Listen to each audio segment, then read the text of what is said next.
gets the body. And the body, it holds so much intelligence and wisdom. And you may wonder why the body has anything to do with confidence, leadership, and fulfillment. Well, it has everything to do with it. I remember interviewing a candidate once who looked perfect on paper. They had the right background, the right skills, gave all the right answers. But during the interview, something in me felt off. I just felt that this queasy feeling in my gut, so-called gut reaction. But instead of listening to that signal, I brushed it aside and told myself, oh, I was just overthinking. I hired them anyway. A few months later, I realized they weren't the right fit. And that was my intuition speaking through my body. But I ignored it. The signals were there all along. I just didn't trust them. Have you ever had a similar experience ignoring your intuition and your gut feeling?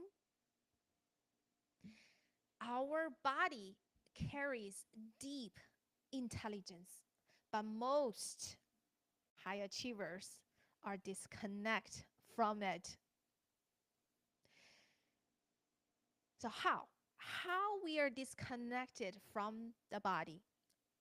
If you feel like you're disconnected, you are not alone. This is so common. So there are few different ways disconnection shows up. First is our modern lifestyle. Wow, especially for knowledge workers, sedentary patterns. You sit for 6 to 8 hours a day, and of you barely move. You probably don't do much exercise on top of that.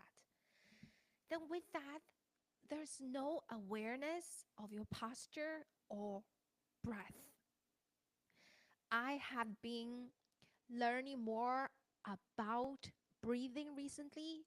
You know what I've noticed? I've noticed that when I do exercise, especially the intensity goes up, I breathe with my mouth. I've been doing that pretty much the whole time.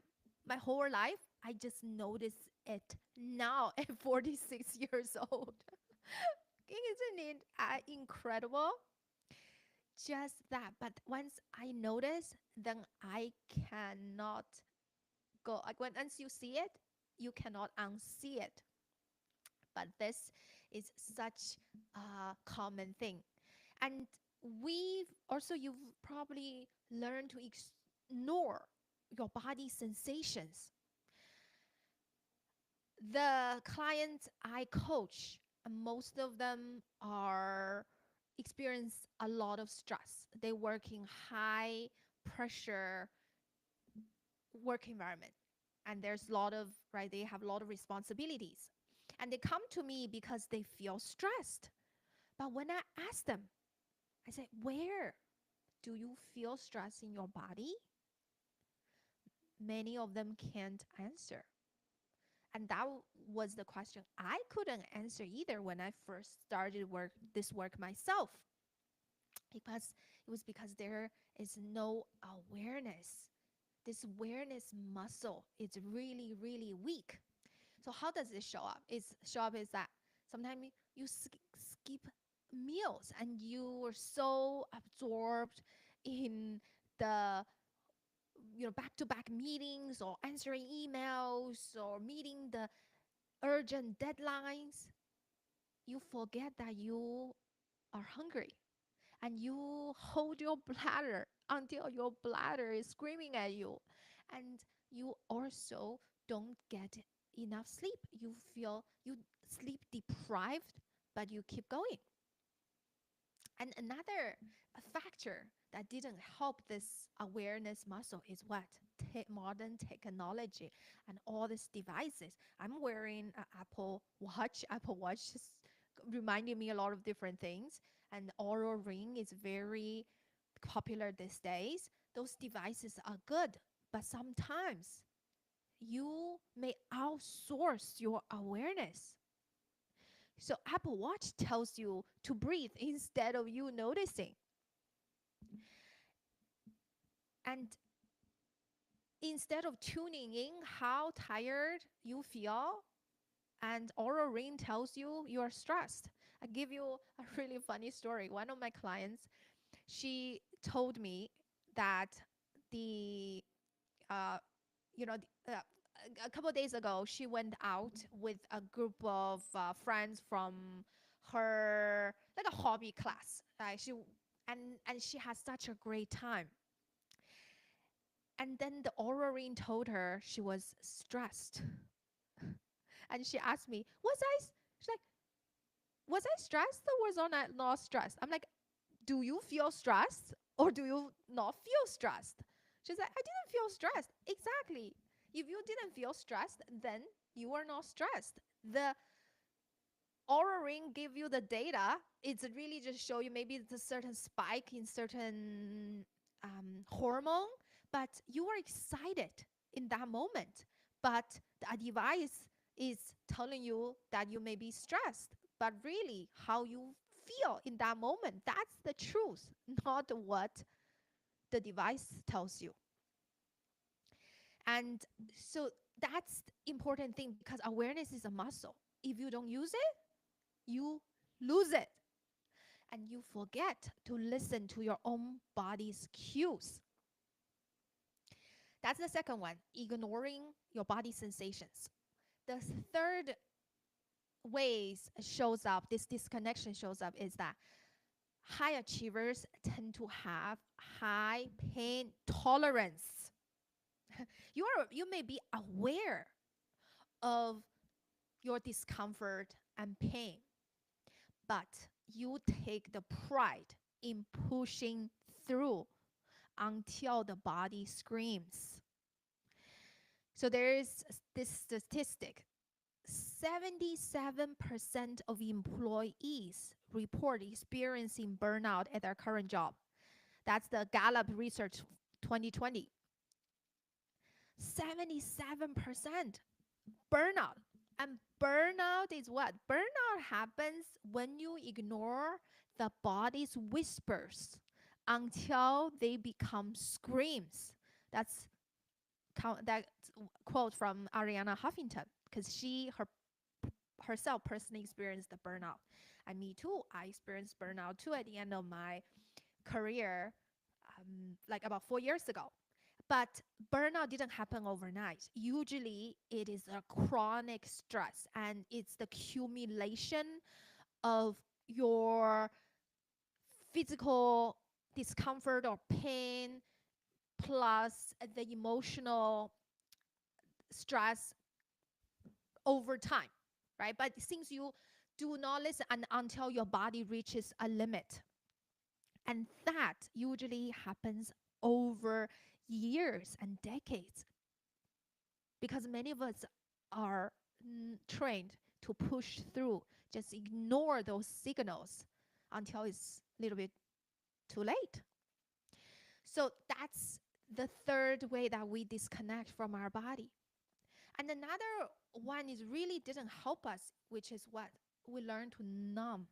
Instead of feeling the discomfort and pain, we use all sorts of ways, caffeine, alcohol, even, well, busyness, constant busyness to override the body signals. And it happens when we choose to use those substances or different modes to numb and cope. It's not that our body doesn't feel the pain. Our body feels the pain all the time, but the brain doesn't want to. Then on a subconscious level, You create little escape routes to avoid feeling what's uncomfortable. Then that's where the overworking, scrolling, right, constant business comes in. And it's not that the pain isn't there. The pain's always there. It's just that you've trained yourself to tune it out. And numbing is the mind's way to disconnect from the body's truth. And the thing is that you can, if you don't want to feel it, you can choose to ignore it, but it doesn't mean the body stops feeling it and stops holding it. And then the tension, the stress, the fatigue, all still there and building until it eventually demands to be heard. Right? That's when I said your body reaches a limit and eventually burns out. And you don't want that to happen. You want it to listen to those signals as early as possible. So think about, right, all of those. And it is a condition, right? It's very much is pretty much like a bad habitual patterns that we learned along the way. Because we were not born this way. We were not born to ignore our sensations and to have high pain tolerance. Think about babies. If you ever had babies or were close to the baby at some point of your life, you may notice they are deeply connected to their bodies. When they're hungry, they cry. When they are cold, they squirm. When they are tired, they fuss. There's no filter between what the body feels and how they express it. It's pretty much real time. And that is natural. And that is healthy. And disconnection isn't that the body stops talking. The body talks all the time. That's how our body functions. That's how really nervous system functions to keep you alive.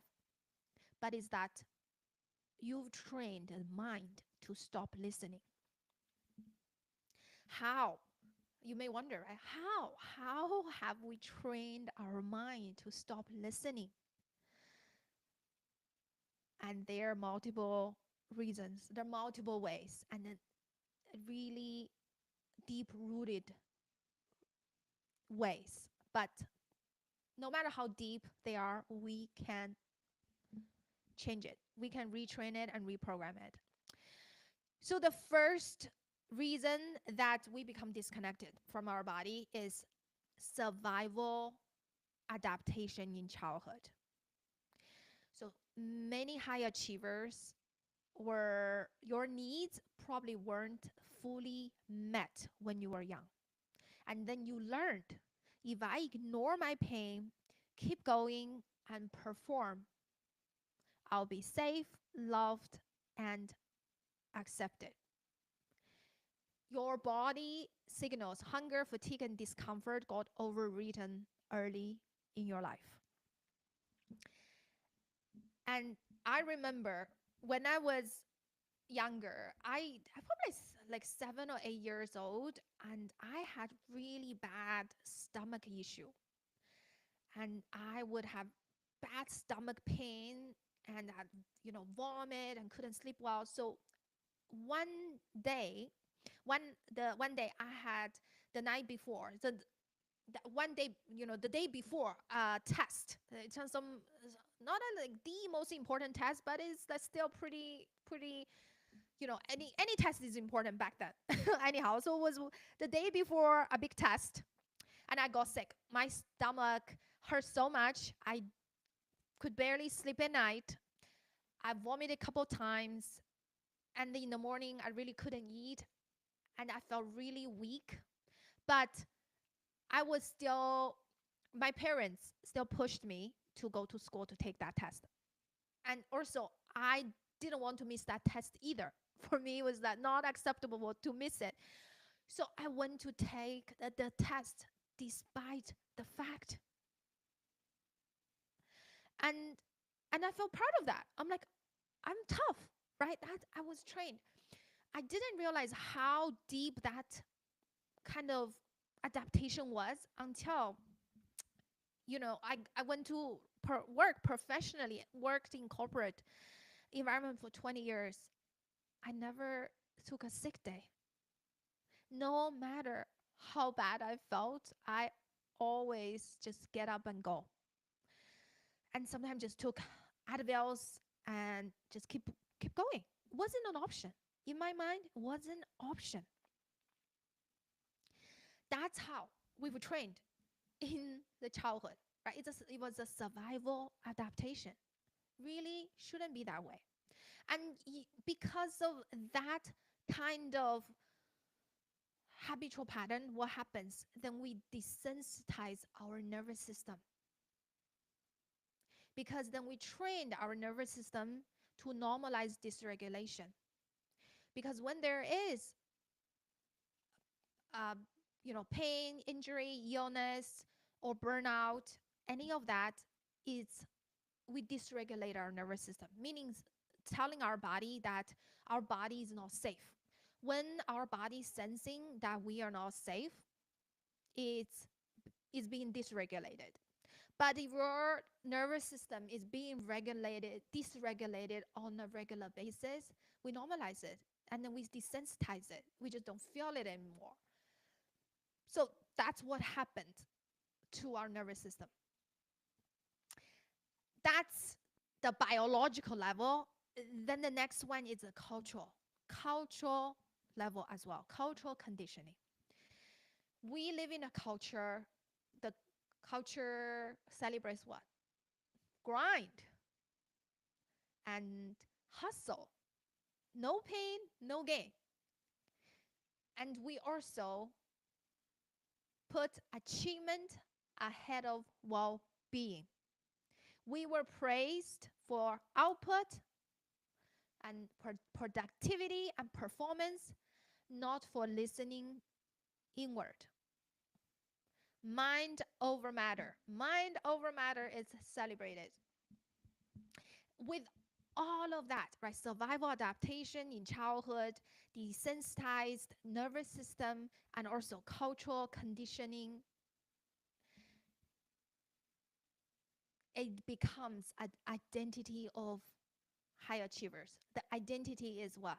You are tough, you are high functioning, you are productive, you are holding it all together, no matter how tired you are, how discomfortable you are, how much pain you are experiencing. Mm-mm. You keep going. That's who you are. You cannot let other people down. So that those are the reasons why we became disconnected from our body. So it's not your fault. You didn't know better, and you're not alone. This is so common. But at what cost? It's very costly. Very costly. First, the physical toll, the physical breakdown, chronic fatigue, you probably have headache, you have digestive issues. I had long chronic back pain for many years. People have high blood pressure, diabetes, autoimmune disease, all of those. Because your body can only be ignored for so long before it forces to rest. So that's the physical part. And emotional. Do you know when you disconnect from your body, there's so much emotional toll on you. The anxiety, irritability, or emotional numbness. You have hard time experience joy, and you don't feel peace and calm because you are stuck in survival mode, because your body don't even realize you're in a survival mode, meaning the fight or flight constantly. That's a survival mode. When you're in that survival mode constantly, but you don't feel it, then eventually you're going to get burned out, have panic attacks, all of that. And it also has a huge emotional or relational impact, right? When you are irritable, then you snap at your at loved ones, at your colleagues, because you're exhausted and dysregulated. And it happened to me. I used to snap at people all the time. It's not because I was a bad person, but I do those things, I couldn't help it because I just have too much frustration and holding inside of me. Also, with that, you struggle with setting boundaries. You hold resentment because you don't notice your own limits until it's too late. There's a financial impact when you don't listen to your intuition, trust your gut. I can tell you a quick story. Last year, I had a plumbing issue in my house, and I hired a plumber. Someone he was highly recommended, but when he was working for me for the first couple of days, I already felt sense of anxiety. Just feels like I'm not sure I can fully trust him. He pressured me into making uh, a, a decision to move forward, but I did it anyway, and then it turned out it was a disaster. The work he did was made a first he did it all, he messed it all up, and then he caused so much damage, additional damage in my backyard. I ended up have to hire another plumber to redo all the work, and it costed me $15,000. That decision to hire him was 15 cost me $15,000 because I ignored the signal. When I felt anxiety, I wasn't feeling very comfortable, but I'm like, it's okay. He was recommended.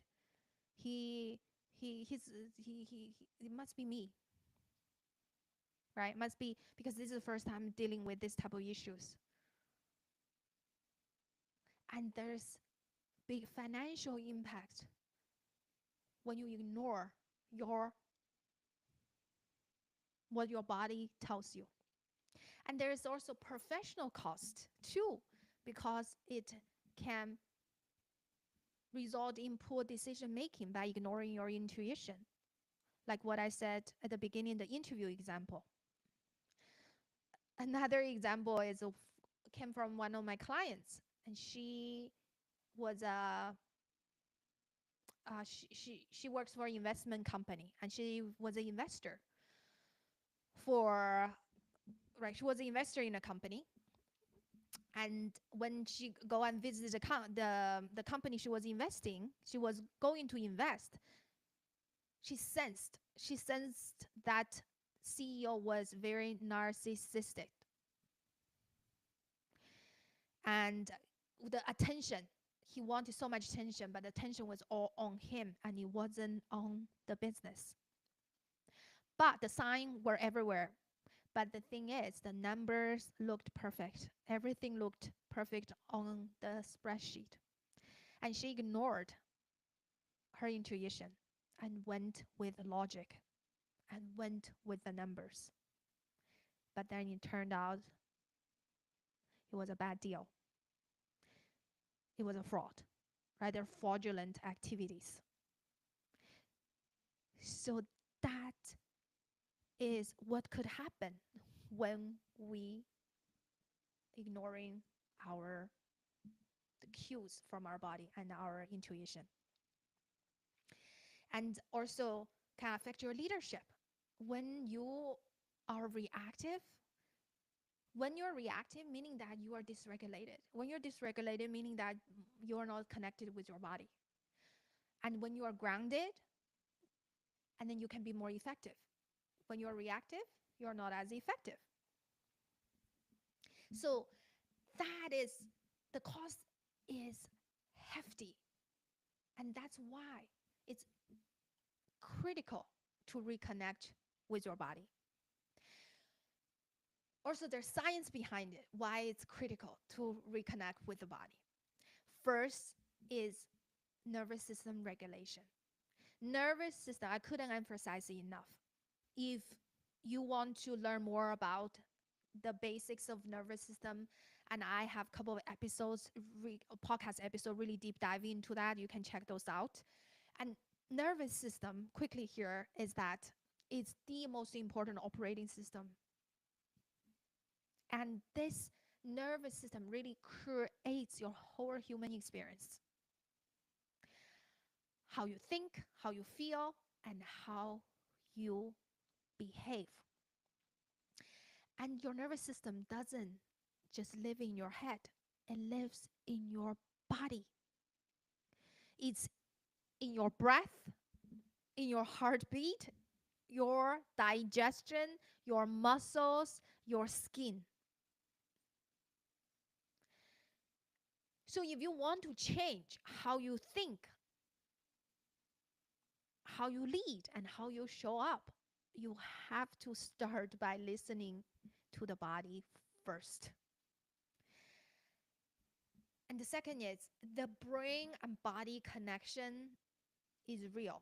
It's not just woo-woo stuff. It's it's so between our brain and our body, there's this called vagus nerve. And imagine it, there are like two-way, like two-lane highway. One lane goes from the body to the brain, another lane from the brain to the body. So 80% of information travels from the body to the brain. Only 20% from brain to the body. Again, 80% travel from body to the brain, but only 20% from brain to the body. So what does that say? That says your body informs your brain more than your brain informs your body. So really, your body receives the information first, and then your brain makes sense of it later. And all our lived experiences are stored in the nervous system, and they're stored in the body. So your body is your subconscious mind. That's what Candace Pert, a neuroscientist, she said that she is the one discovered the molecules of emotion. And the other important important scientific fact is that the gut feeling, gut intelligence, and it's real. It's called, your gut is called the second brain. Actually, really should be the first brain. Second brain in the gut. It influences the mood, decision making, and intuition. Because the gut contains 100 million neurons. 100 million. I don't even know how many is that, just a lot. And more than the spinal cord. Isn't that incredible? We know how essential our spinal cord is, and the gut has more neurons than the spinal cord. So that's why it's called the second brain. And roughly 95% of serotonin is the mood regulating neurotransmitter is produced in the gut, not the brain. If you have a hard time sleeping, people, there's supplements, is serotonin, right? Take the supplement serotonin to help you sleep better. Actually, the gut produces 95% of that. So trust your gut. It's not just a metaphor, it's biology.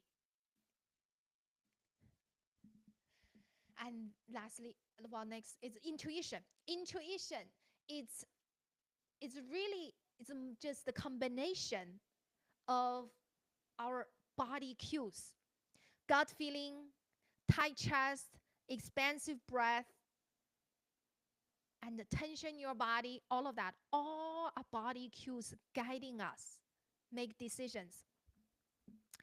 So a 2022 study in Frontiers in Psychology found that people with higher interoceptive awareness, meaning that ability to sense internal body signals like heartbeat, hunger, breath, had lower anxiety and better emotional regulation. It totally makes sense because interoceptive awareness is really just your ability to sense the state of your nervous system. Once you're able to sense your nervous system, you're able better to regulate it. When you're able to better regulate your nervous system, then you have lower anxiety and better emotional regulation. So that is the the process. So Thomas Edison said, the body is not a machine for carrying the brain around. So true. Our body, we're not a machine, and the body is not a machine for carrying the brain around. And it's not mind over body, it's mind with body. So they go hand in hand. We want to tap into the intelligence and wisdom of both of them. So the three simple ways to reconnect with your body. So now, exactly. So now you're asking, okay, how I'm going to reconnect with your body? Well, start. I'll give you three simple ways. Three simple ways. First, starts with awareness.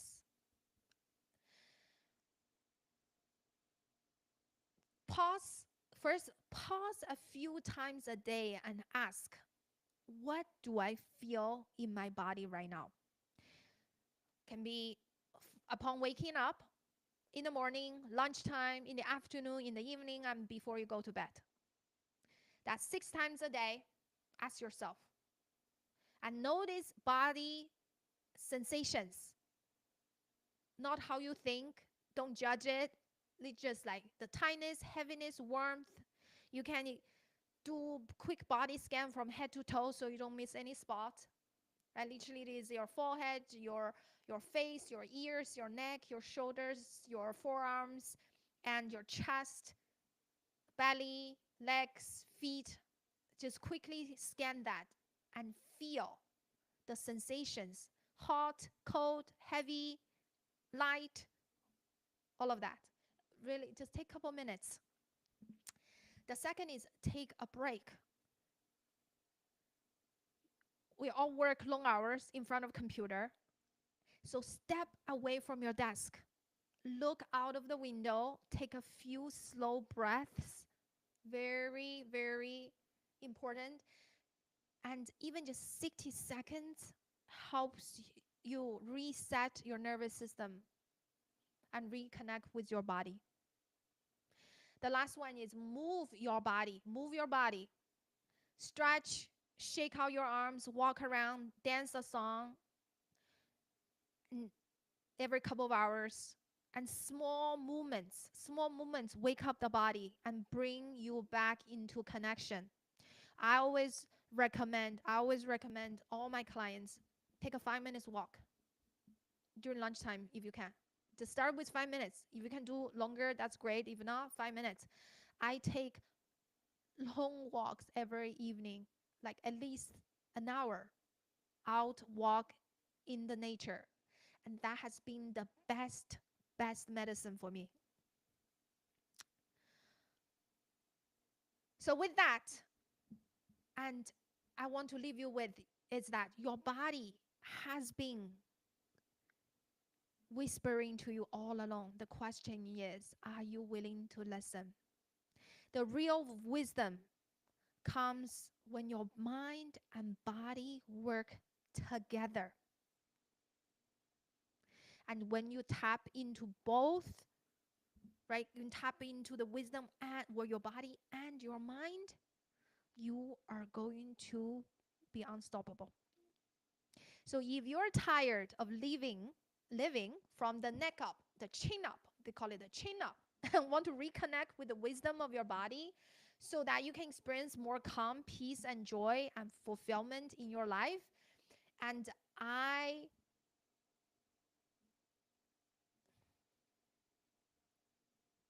and yes, your life and really want to go deep with this, and I can help and support you to do that. You can just book a free consultation with me. This 1 hour free consultation. You are going to get clarity, relief, and hopefulness. And because in this 1 hour, and even if we decide not to work together, you're still going to walk away with powerful insights. So the high achieving women who have done consults with me, they say, I feel such a sense of relief after 1 hour with me. And they say, I finally understand what's been holding me back. And they say, I feel hopeful again for the first time in a long time. And you are, and that is probably one of the best investment you have for yourself, to spend this 1 hour with me. And to, so you can book that call on my website or use the link in the show notes. Today, well, together, we'll build the kind of confidence that starts from the inside out and long lasting, and then build the kind of success that feels truly fulfilling to you. Thank you for joining, and I'll see you next time. Bye. Bye. Let me close this.